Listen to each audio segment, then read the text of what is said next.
Tilbake her igjen da. Skulle bare bytte kanal. På ene siden, og så på andre siden. Og så bare lakkeren. Og som vanlig så tror jeg at det hadde kjempegod tid når det er lang helg. Det var ikke, for det her tar jo litt tid. Det var mye arbeid når nydelen er oppbygd sånn det. Så det er jo bytte av egentlig hele B-stroppen. Samt sveising av litt gulv. Og litt sånne ting. Så jeg tror det bare blir ene siden denne gangen her. Og så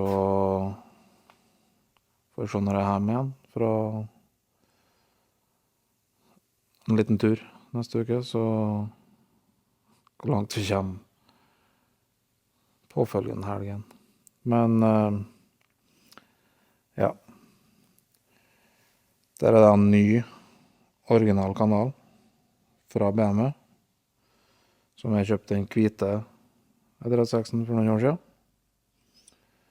De kjøpte jeg tilbake igjen for skit og ingenting, for når jeg kjøpte denne bilen her. Her er det da, jeg tror godt det ser, men de originale jakkfester sitter inne i kanalen. Og innerdelen til B-stolpen er med.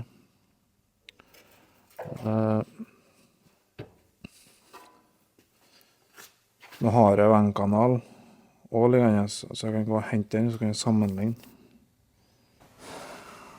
Original kanal, og så har du veng.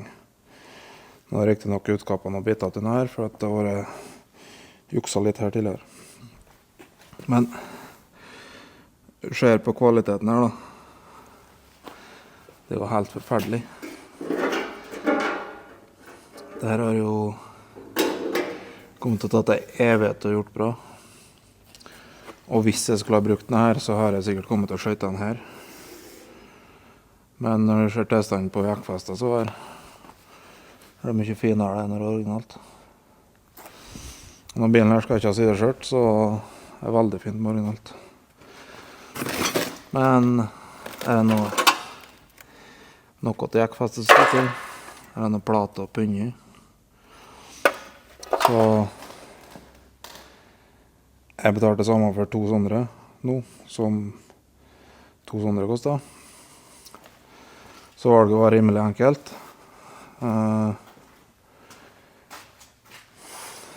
Det meste av jobben her går ut på å slipe og tilpasse og sveise litt røst. Det tar veldig lang tid. Det er ikke så interessant, synes jeg, når det blir på et timelapse. Så det er basically sitte og slipe. Så det er lite underholdende. Så jeg får se når jeg tar opp kameraet neste gang. Det er sikkert når jeg holder på å sette den på når det er ferdig slippet.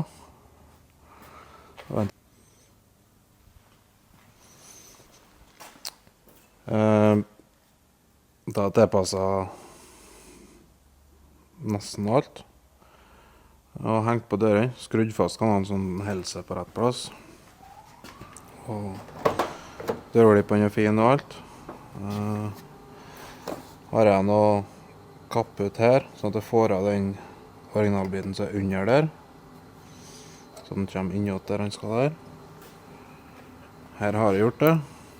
Glippa her er egentlig ganske strøken, så innerdelen går opp i hit.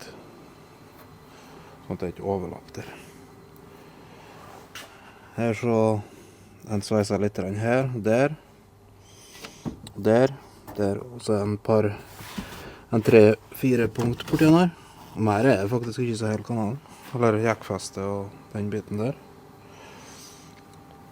Her er jo selvfølgelig ikke noe punkt da, for at den står jo der. Men det er et punkt borti den her, og så er jeg oppunder.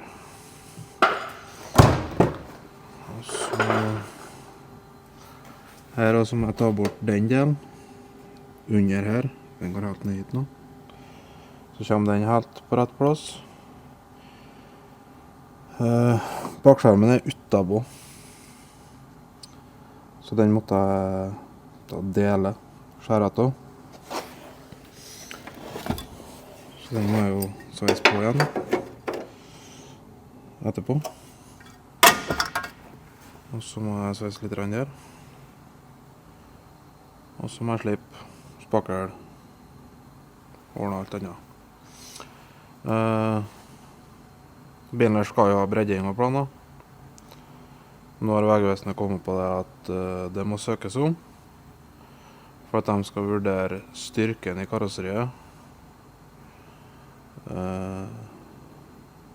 når da hjulbunnen er fjernet. Og hjulbunnen er jo ikke bærende. Dette er jo bare sånn regntrekk egentlig. Innom bakskjermen her så går det en forsterkning, og den stopper her. Og det skal jo ikke så langt opp. Så jeg synes det var litt teit. For at da har jeg kunnet montere bredding nå. Kjørt godkjent senk og bredding og felger. Men nå når jeg må søke, så gidder jeg jo ikke vente på det svaret, for at jeg vil bruke bilen fortest mulig. Og neste år så skal jeg ha annen motor, for at bilen er 97 mal, og motoren jeg vil ha som må være veteran. Så da blir det bare ordnet sånn at den ser original ut nå. Og jeg trenger heller ikke noe bredding på en bil som har 116 hester. Så da blir den seende så original ut, foruten fronten og vinge og alt det der. Så det er egentlig ganske teit at jeg ikke skal sette i motor ennå. Ser ut som en rask bil, og så er den død treden. Med automat.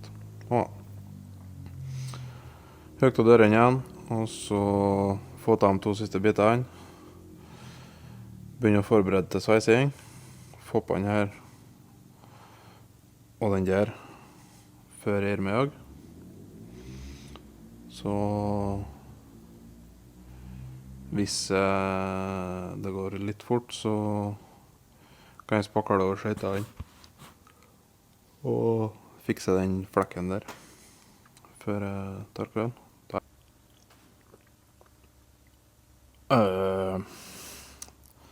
Det gikk jo ikke sånn som jeg skulle ha, fordi at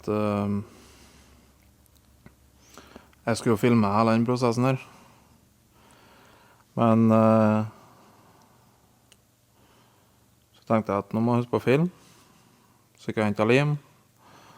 Og så var det på lim, og så kom jeg på faen meg på sveiseprimer også. Så tenkte jeg skulle skynde meg litt da, og så hadde jeg på sveiseprimer, og så klasket jeg på, og så, ja, skulle filme det her. Men jeg er jo bare halvveis i det. Men det er i hvert fall sammensveisa. Foruten om den som kommer der. Den som ligger der. Den skal på. Og så ender den på hjulbunnen. Men nå har jeg vært i mange timer, brukt mange timer på tilpassing. Så nå tar jeg kveld. Og så får jeg ferdig til morgen tidlig og slippe alle sveiser. Det ser jo ikke ut da, men det er sveiser, og når du kikker på innersiden her, så er gjennombrenningen fin, selv om sveisene ikke er helt 100. Ja. Den sveiseren er litt for stor, så jeg fikk ikke på siste punkt der, så jeg må ta manuelt. Bare hull i kanalen og sveise fast. Men ellers er sveisa mestparten opp under her. Så, ja. Døren passet av, mener jeg. Gjorde noe i sted i hvert fall når jeg prøver. Har egentlig vært litt artig å prøve nå. Hva skal jeg gjøre mens jeg filmer?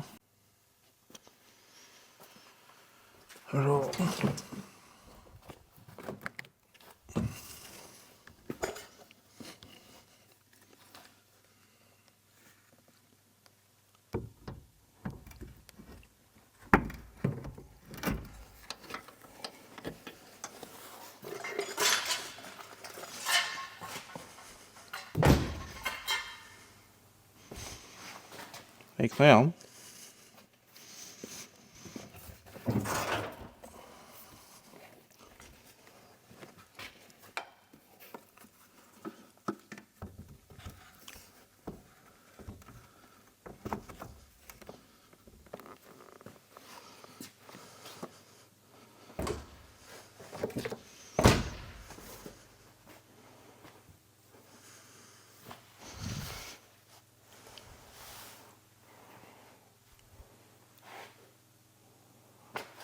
Tror jeg det er greit, ja.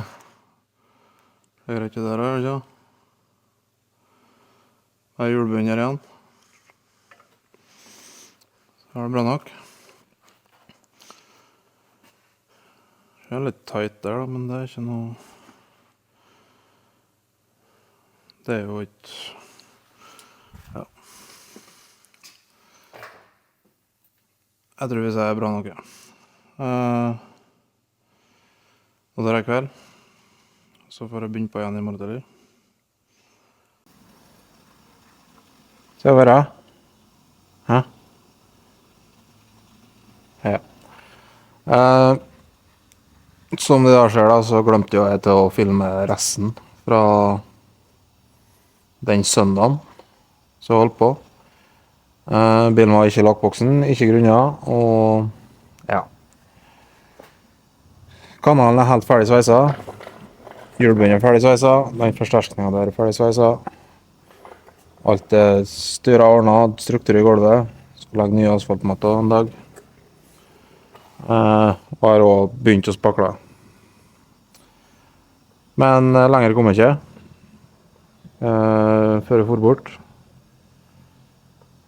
Så det her er bare slutten på videoen. Neste uke så kommer det video av del 1 til andre siden. Jeg filmet såpass mye av hele prosessen at den videoen blir i hvert fall 2, kanskje 3 deler. Så hvis du kan å sveise og bruke vinkelslipper, så kan du sikkert bare ta og bytte hva som helst selv etterpå. Så ja. Forrige video ble mottatt veldig bra. Sett pris på det, og så får vi bare fortsette, fordi vi liker å kommentere sånn som vi har gjort det nå.